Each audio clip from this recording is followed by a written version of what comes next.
Hi, so I'm back again, and this video I'm talking about how to not give a damn.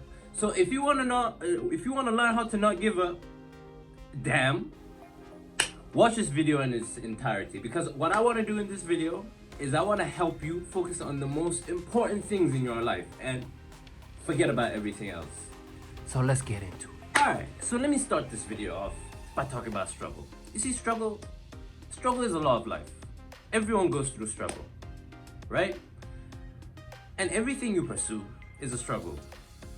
And that means you have to pick a struggle that is perfect for you at the end of the day.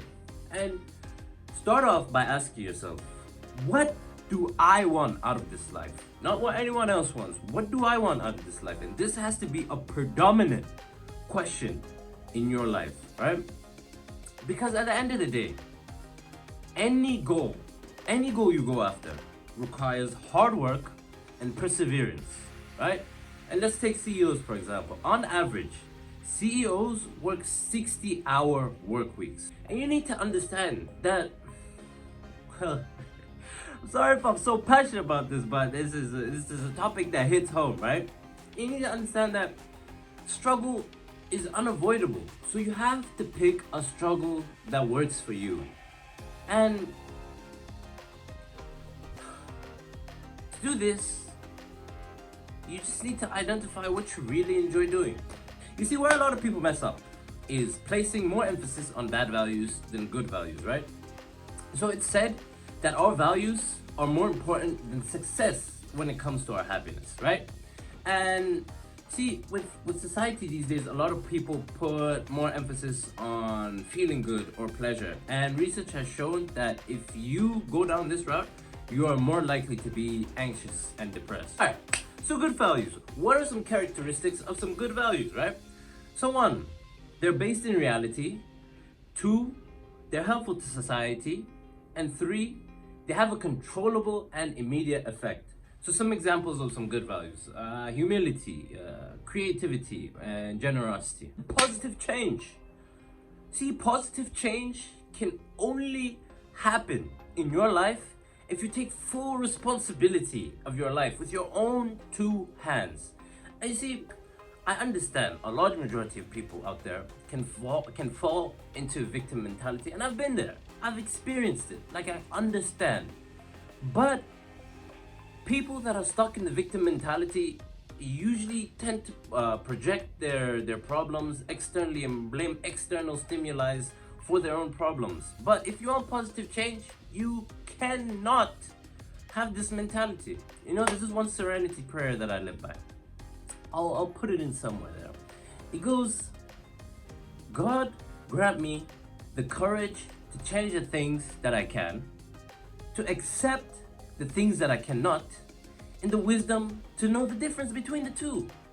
So just know, some things are out of your control, but a large majority of things are in your control. So just know the difference between the two. And you see us as humans, right? We tend to run away when our identities are threatened.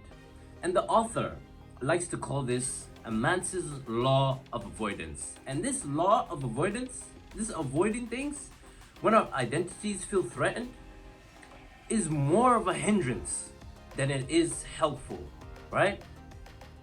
And see, Buddhism can help with this. Buddhism says that all these identities we place on ourselves are just mental constructs and illusions that we have built up over time, right?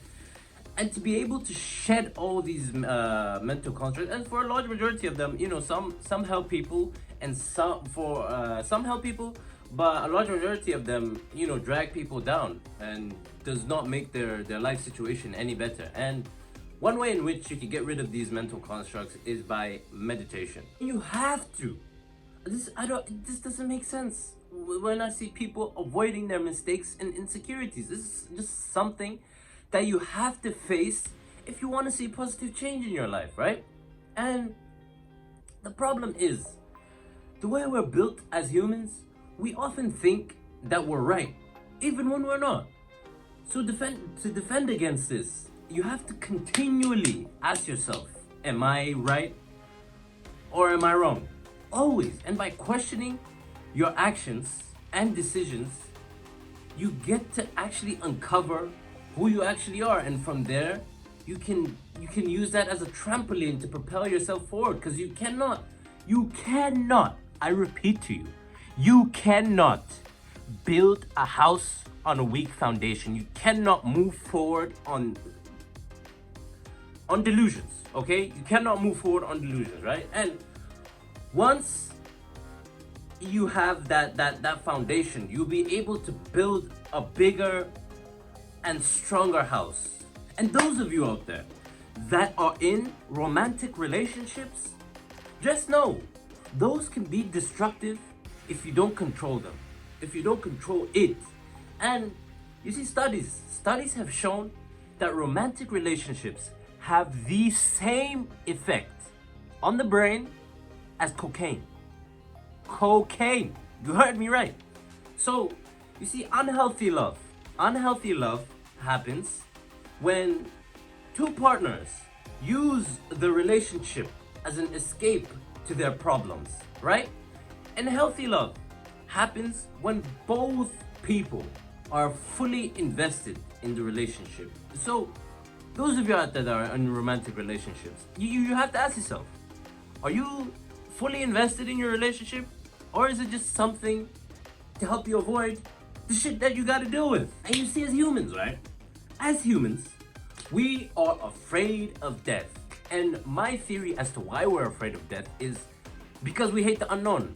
We do not like being uncertain, and we don't know what happens after we hit the hay, you know?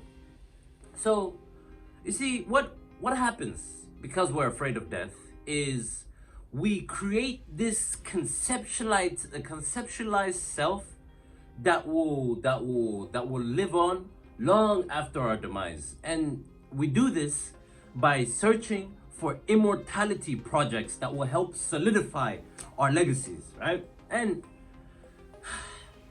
you gotta avoid all this. It's hard to say that. I'm in the process of doing maybe it's a subconscious thing, but these videos are somewhat this, right? And what you always gotta remember is focus on the here and the now. And with that, please, if you got any value, smash that like button, hit that subscribe button, and that notification bell, and leave a comment. What you thought, what your thoughts were, you know, any questions, concerns, you know, let me know. Cause yeah, I'll be heated, but these are topics that hit home, you know. So if you're watching this, you stuck to the end. I appreciate your time, and I'm grateful to you. So until next video, I'm out.